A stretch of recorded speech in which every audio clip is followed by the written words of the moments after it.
I wanted to come on this morning and have a little fun with everybody, and I want to give you a little analogy that will give you an idea of where we are, where we're going, what Mr. Mufara has done and is doing today, and it'll just give you a little clarity of what's happening right in front of our eyes. And again, I want to start with a little story. When you get together with people, whether it's family, whether it's friends, whether it's strangers, and you chat with them, eventually it comes down to something that's universal to all of us, and that's food. We all have to eat. And we love to talk about food. We love to talk about our favorite restaurant. We love to talk about how good it is and how good the food is. And toward the end of the conversation, eventually it gets down to dessert. It really does. And people will talk about their favorite dessert and just how awesome it is. And I found that most people, not all, but most people, they like pie. And they have a favorite recipe, a favorite pie that whether it's Boston cream pie, whether it's apple pie, strawberry pie, rhubarb pie, blackberry pie, they have a pie that they really, really like.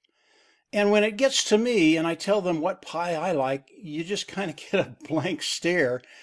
Because most people, in my experience, they don't like cherry pie. And I tell them about this pie. We have a recipe in our family. It goes back a couple of generations, and we've been making it for a very, very long time. And this cherry pie is to die for. And I tell them, listen, when you taste this cherry pie, you better be sitting down, because if you're not, you might pass out and hurt yourself. That's how good it is. And of course they smile. If they get a chance to taste the pie, and this has happened more than once, they'll come in and taste the pie hesitantly. And as they taste the pie, the smile comes on their face. And when they're done with that first piece, they go, that's how a piece of pie is supposed to taste. Now, maybe it's not their favorite pie, but it's right up there. That's how good it is. And obviously, I absolutely love that pie. How does that tie in with Mr. Mufara? Well, as we look at Mr. Mufara, as we look at what he's done, what he's developed over the past few years, it truly is remarkable. Mr. Mufara, he didn't come in and just take a test. He didn't take a bite. He built everything from the ground up. And this is something that's never been done before. It's something that's never been seen before. It's technology that has never been out there, cutting edge technology. And when you think about it, when you think about what Mr. Mufara has done and how he's done it, it's extraordinary. This is the best thing I've ever seen, and I don't think I'll ever see it again in my lifetime.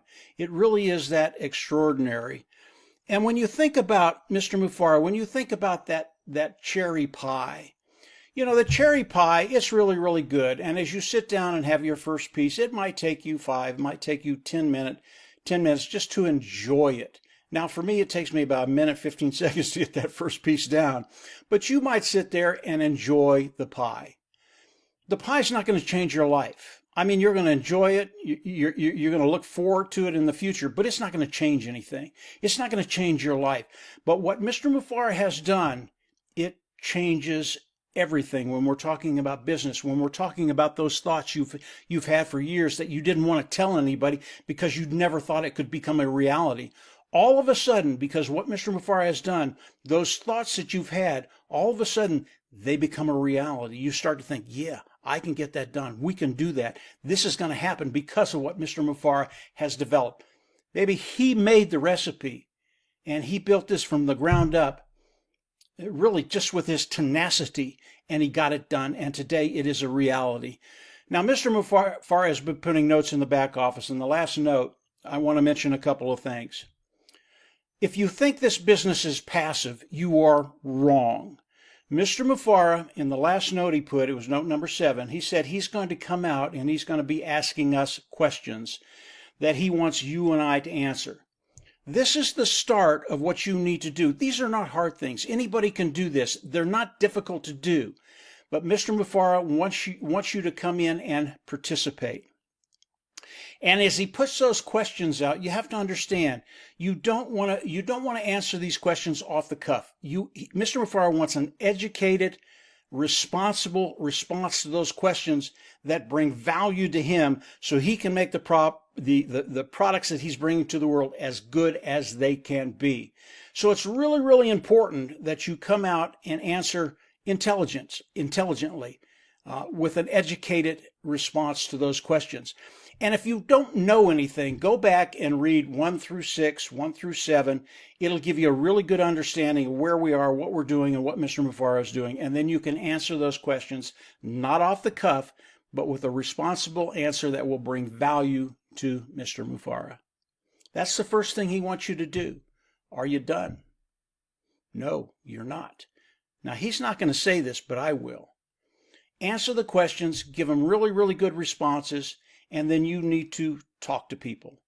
Those people that have been on the journey, even if they're on the outside right now, have them come in and answer the questions and tell them they have to be responses that have value. In other words, if you don't know what you're talking about, go back, read the notes. You will when you read those notes, and then answer the questions. This is what Mr. Mufareh wants. He is not afraid of comments. He wants your comments. And by the way, how many CEOs will go out and ask the foot soldiers, you and I, to answer questions to make the products better?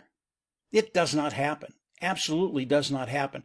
But that's what Mr. Mufareh wants from you and I. Why do I want all of us to participate in this? I want to overwhelm the support staff that Mr. Mufareh has. I want so many people coming in and answering these questions that the support staff just throws up their hands and goes, whoa, we can't handle this volume. We should have 1, 2, 300,000 people answering these questions and just overwhelming them. That will be so cool to watch and how they respond to it. And by the way, they'll respond to it very, very positively. So when you think about what Mr. Mufareh is doing, he made the recipe. And no one else is going to come along and be able to do what he's done. He broke the mold. It's not going to happen again. And it's because of the structure of the world right now. This is very, very unique. And when you think about what he's doing, think about that cherry pie. It's really, really good. But when you come in and you start reading notes 8, 9, and 10, you better be sitting down, because when you read those notes, you just might pass out. And when you wake up, those thoughts that were in the back of your mind, they are going to come to the forefront. And you're going to find out, yeah, this is something I can do because of what Mr. Mufareh is doing. So I just wanted to come out and share that with you guys. Come on in. Make sure when Note 8 comes out and Mr. Mufareh has the questions there, and I'm pretty sure that's going to happen, answer the questions.